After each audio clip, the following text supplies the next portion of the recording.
حضرت سیدنا فاروق اعظم رضی اللہ تعالیٰ عنہ کی زندگی کے آخری ایام میں جب آپ پر حملہ کیا گیا تو ہر وقت جسم سے خون جاری رہتا، لیکن جب نماز کا وقت ہوتا اور انہیں بیدار کیا جاتا اس شدید بیماری اور کمزوری کی حالت میں، محترم احبہ غور کیجئے حضرت فاروق اعظم رضی اللہ تعالیٰ عنہ اس تکلیف میں کیا ارشاد فرماتے ہاں سنو، جو نماز کو ضائع کرتا ہے اس کا اسلام میں کوئی حصہ نہیں ہے، اور اسی حالت میں پھر نماز ادا کرتے۔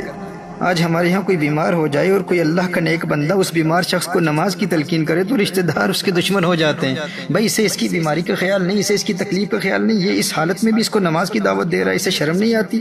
اور بے شرم و شرم تم کرو۔ آج اگر کوئی اسے نماز کی تلقین کر رہا ہے، نماز کی دعوت دے رہا ہے، تو اگر وہ اس دنیا سے اس حالت میں چلا گیا تو شاید اس نماز کی برکت سے اس کی آخرت سنور جائے، شاید دل سے توبہ کرے اور اللہ جل وعلا ماضی کے اس کے تمام گناہوں کو معاف کر دے۔ یہ تو اس کی آخرت کی دائمی زندگی سنوارنے کے لیے اسے دین کی دعوت دے رہا ہے، تم اسے کہہ رہے ہو تم شرم کرو۔ یعنی جو دین کی دعوت دے رہا ہے، نماز کی دعوت دے رہا ہے، اس کی آخرت کو بچانے کے لیے بیچارے نے ڈرتے ہوئے کہہ دیا ہے تو تم اس کی قدر کرو، تم اس کا احترام کرو۔ بھائی وہ تمہارے بابے کی آخرت کو سنوارنے کے لیے اس کو دعوت دے رہا ہے۔ بھائی کسی بیمار کو نماز کے لیے بیدار کرنا دور حاضر میں تو بہت بڑی بات ہے۔ بیمار تو بیمار، آج ایک ماں اپنے 4 سال کے بچے کو صبح کے وقت اسکول کے لیے بیدار کرنے میں کوئی تکلیف محسوس نہیں کرتی، لیکن 15-16 سال کے بچے کو فجر کے وقت جگانے کے عمل کو شدت پسندی اور ظلم سے تعبیر کرتی ہے کہ یہ ظلم ہو رہا ہے۔ بھائی یہ تھکا ہوا ہے بیچارہ، اس کی عمر ہی کیا ہے، ابھی چھوٹا بچہ ہے، لیکن وہ 4-5 سال کے ننھے بچے کو اسکول کے لیے بیدار کرنے میں کوئی تکلیف محسوس نہیں کرتا، کوئی اسے ظلم نہیں کہتا، کوئی ماں یہ نہیں کہتی کہ اس پر ظلم ہو رہا ہے، یہ کم سن بچہ ہے، کم عمر بچہ ہے، اس کو اس وقت بیدار نہ کرو، اس کو اس وقت تکلیف کیوں دے رہے، کوئی نہیں کہتا۔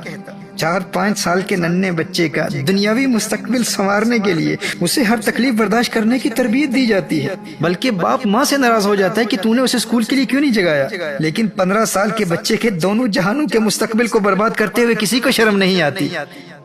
اپنی ہی اولاد کو جہنم کی آگ میں جلنے سے بچانے کی نہ باپ کو پرواہ ہوتی ہے نہ ماں کو پرواہ ہوتی ہے۔ لیکن میرے دوستو پتہ اس وقت چلے گا جب قیامت کے روز یہی اولاد اپنے والدین کو گریبان سے پکڑ کر جہنم کی آگ میں دھکیل رہی ہوگی کہ ہماری آج کی بربادی کا سبب تم ہو، تم نے ہمیں اس مختصر زندگی کی کیریئر پلاننگ تو سکھا دی، لیکن تم نے ہمیں کبھی یہ نہیں بتایا تھا کہ فجر قضا ہو گئی تو لاکھوں برس جہنم کی آگ میں جلنا ہوگا۔ اس وقت بیٹا کہے گا کہ میں 5 سال کا تھا اور نرم بستر سے بیدار ہو جاتا تھا، کیونکہ تم نے مجھے پٹی ہی یہی پڑھائی تھی کہ اگر اسکول نہ گیا تو تمہارا کیریئر برباد ہو جائے گا، لوگوں کو کیا منہ دکھاؤ گے، تیری ناکامی پر لوگ ہنسیں گے، بڑے ہو کر ذلت و رسوائی کا سامنا کرنا پڑے گا، زمانے کے تانوں اور غربت اور بھوک اور پیاس کو کیسے برداشت کرو گے؟ ہے میری ماں، ہے میرے ابو جی، تم نے پیٹ کی عارضی آگ سے تو ڈرایا تھا، لیکن افسوس کہ اس دن کی آگ کے بارے میں تم نے ہمیں کبھی کچھ بتایا ہی نہیں۔ آج تمہاری وجہ سے میں جہنم میں جا رہا ہوں، جانے کتنے برس جہنم کی آگ میں جلوں گا، اور سب سے بڑی محرومی تو یہ ہے کہ میں خود کو نیک سمجھتا تھا، لیکن آج میرے ماتھے پر لکھا ہوا ہے کہ میں اللہ کے حق کو ضائع کرنے والا ہوں، میں اللہ کے غضب اور ناراضگی کے ساتھ مخصوص ہوں، اور آج تیرا بیٹا اللہ جل وعلا کی رحمت سے مایوس ہے۔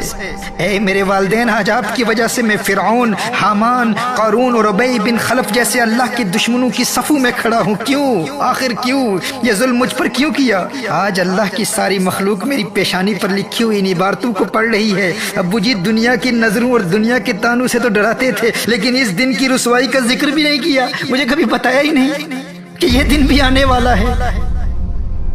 کاش کہ تم نے مجھے جگایا ہوتا، کاش کہ تم نے مجھے نماز کی اہمیت بتائی ہوتی۔ تمہیں فجر کے وقت میرے آرام کا بہت خیال تھا، اور پورا دن جب اسکول میں گزار کر میں گھر واپس آتا تو ہوم ورک کے بارے میں بات کرتے، ہوم ورک کیا ہے یا نہیں، ٹیوشن پر بھیجنے کا اہتمام بھی کیا جاتا، اور جب میں ٹیوشن سے واپس آتا تو فوراً کہا جاتا اب آرام سے سو جاؤ کیونکہ ارلی مارننگ جاگنا ہے۔ عشاء کی نماز کے بارے میں مجھے کبھی تم نے بتایا ہی نہیں کہ عشاء بھی پڑھنی ہے۔ فجر کے وقت جگانے کا اہتمام کبھی تم نے کیا ہی نہیں، کیونکہ تمہیں میرے آرام کا بہت خیال تھا نا۔ ارے جب 5 سال کا تھا تو دنیا کی ناکامی کے ڈر سے اسکول کے لیے بیدار ہو جاتا تھا، تو 14 سال کی عمر میں آخرت کے عذاب سے بچنے کے لیے میں کیوں نہ بیدار ہوتا؟